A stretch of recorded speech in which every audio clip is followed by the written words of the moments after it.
Gué pour Tioté. Angoua avec un bon ballon dans la profondeur pour Gervinho. Gervinho qui arrive lancé. Gervinho dans la surface de réparation. Gervinho réclame une faute et il y aura pénalty. Pénalty après quelques minutes de jouer dans cette seconde période et pénalty logique et sifflé par monsieur.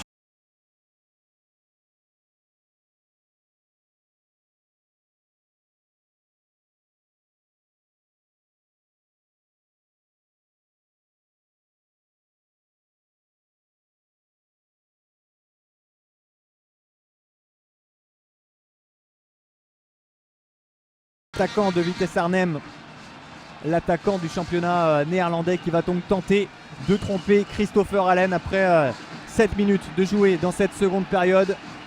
Wilfried Bony face à Christopher Allen. Wilfried Bony pour prendre l'avantage enfin dans cette rencontre. Wilfried Bony qui s'élance, c'est tiré et c'est en lucarne. La Côte d'Ivoire qui donc prend l'avantage après 8 minutes de jouer dans cette seconde période. Un penalty parfaitement tiré de la part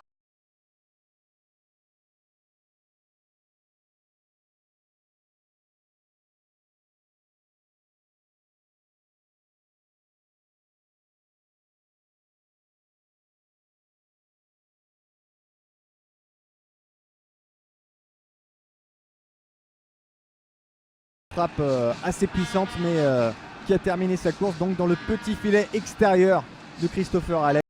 Et les Gambiens qui tentent de conserver ce ballon, c'est compliqué puisque là on le voit, il y a le pressing des éléphants de Côte d'Ivoire avec Wilfried Bony qui va presser le défenseur central Samaté et du coup qui va obtenir la touche et jouer rapidement avec Wilfried Bony pour la montée d'Angoua.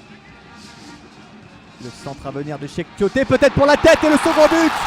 Le second but de la Côte d'Ivoire avec cette superbe tête de Yaya Touré qui est venu donc placer son mètre 4.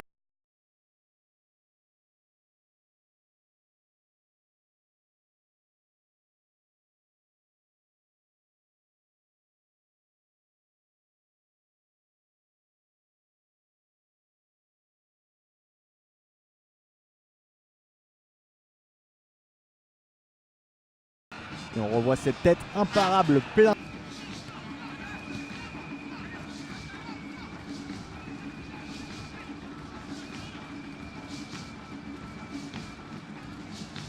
Et Gervinho côté droit. Gervinho qui va peut-être accélérer, ça vient souvent de son côté, le danger. Gervinho qui rentre dans les 30 derniers mètres. Gervinho dans la surface de réparation, peut-être pour la frappe de Salomon Kalou. Et le troisième but. Le troisième but pour la Côte d'Ivoire et c'est une nouvelle fois venu d'un nouveau déboulé de la part de Gervinho.